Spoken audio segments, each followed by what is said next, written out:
morning, guys. So today this is going to be an inwards air tutorial. I thought I'd try something a little bit different and start shooting some tutorials.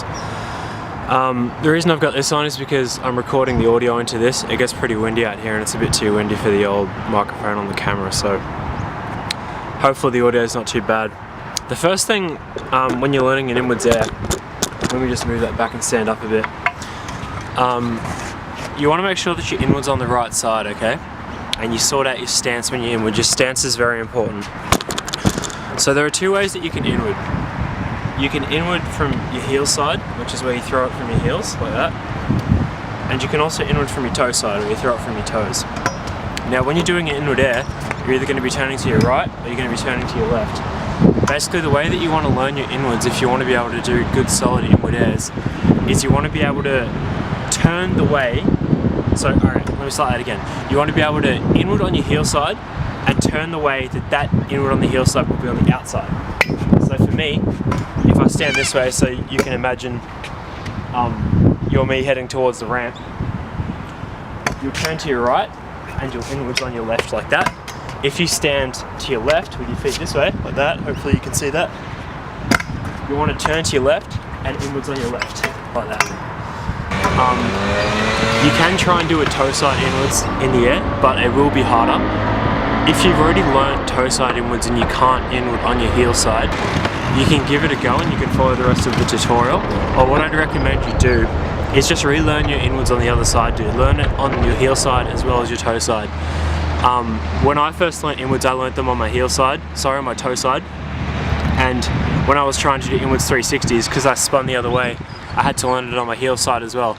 And that took it probably took like a month of like coming down a couple times a week and spending like a good 10-20 minutes just on inwards to get them as good as my old inwards.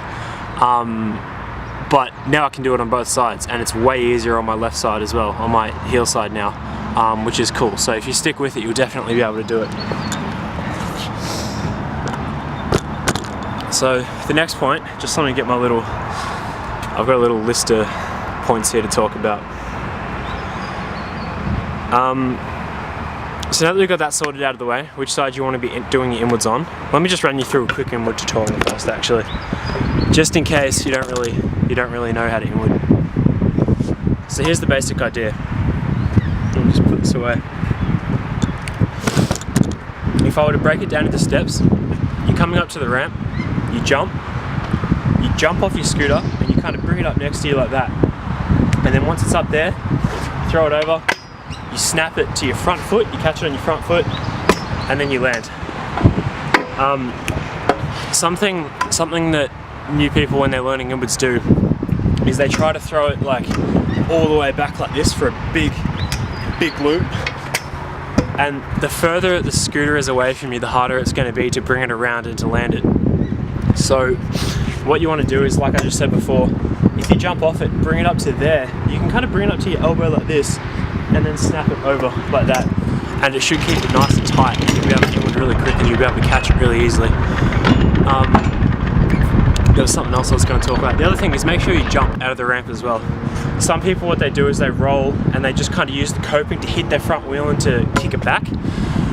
That's cool, but my problem with that is that sometimes the coping will knock it on funny angles, and it does get harder when you're trying to do like inwards 180s and 360s and weird inward variations, because you want to be able to generate the inward from your own muscle rather than relying on the ramp, especially if you're going to be doing like a bar and then to inwards, because by the time you do the bar, the coping's not going to be there, so that's kind of pointless.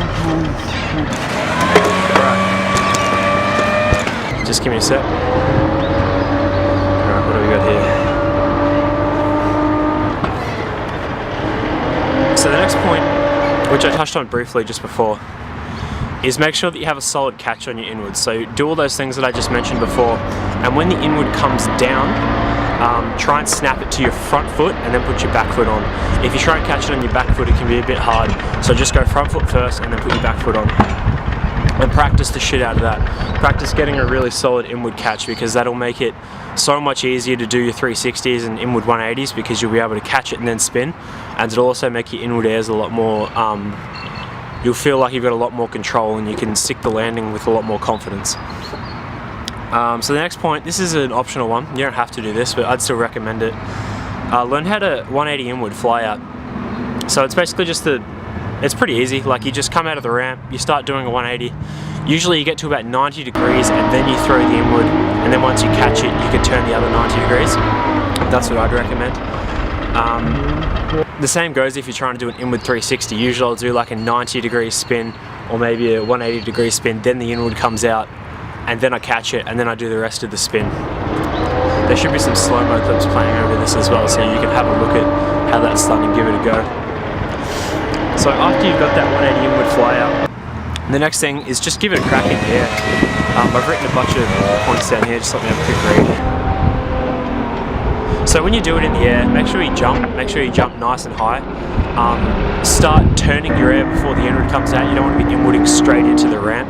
So do like a little bit of a turn, then when you throw the inwards out, make sure that you throw it straight, not off to the side. You want to throw it back, because if you try to cheat it and throw it off to the side and try and turn too early with the inward, it'll start looking like a Mac and it'll be a bit harder to land. So I'd recommend turning your body as soon as you air, throw the inward back behind you, and then you can catch it and then finish the rest of the turn. And that's the other point, make sure that you catch it when you do it in the air as well. A solid catch will just make it way easier. And when you're learning it, land at 1 foot, like cheat it, you know, just get used to doing the motion and trying to get it around with confidence and with control. And then once you start to land them, don't just be content, you know, like stomping it without the catch, and don't be content landing it 50% of the time. Like, drill the shit out of it until it's like literally impossible to stuff it up, you know, because it's actually a really easy trick to do. And if you like pull it out in comp runs or whatever, which you'll be able to do with relatively low speed if you've practiced it, it's quite an impressive one that people like, so that's cool. So I've just got some final notes here. If you're struggling and you don't really know what's going wrong, there are two things that you can do. One is that you can film yourself and watch it back yourself. Compare it to the clips of me doing it here, and you might be able to figure out where the problem is and how to fix it. Another thing you can do is, if there's a local at your park who can already do it, just ask them, you know, and get them to watch you do it and see if they can give you any feedback, or even just your mates if they can't do it, like they still might be able to pick out where you're going wrong or where you might be able to improve. So use other people's feedback. Even send your video to me if you want, and I'll give you some feedback. Yeah, so final notes, just practice as often as you can. This is something I'll touch on again and again in a bunch of different videos. It's better to practice a trick for, say, 10 minutes every day for a week, as opposed to 60 minutes or 2 hours on one single day and then never again. It's a lot better to do it spread out over time and be consistent with it each and every day, because then your brain gets the time to consolidate what it's learned each day while you sleep. So to get your inward airs down really well, just keep coming back to the skate park every single day, and even if you only spend like a couple of minutes on it, at least you've come down that day and you've put in the effort, you know. And it will start to pay off. Like, be patient in the beginning, of course, and don't expect to get it on your first day, but over time, if you keep putting the work in and you keep practicing it, eventually it'll just come and you'll be able to do it, and you'll be like, oh, that was easy. So that's it for the tutorial. That's the inward air tutorial. I guess this was basically an inward tutorial as well, and maybe even an inward 180 and an inward 360 tutorial. So hopefully that's enough information for you to take away and to do all of those. Let me know if you like this video. Leave me a comment if you like it, and if there's any other tutorials that you want me to do. Because if there's a lot of people that like this kind of content, then I'll keep making more of it. Send me the clips of you guys landing your inward airs and all of that. If you land it, yeah, send me the video, because that'd be cool. It'd be cool to know that it actually helps. So I think that's it, guys. See you next time.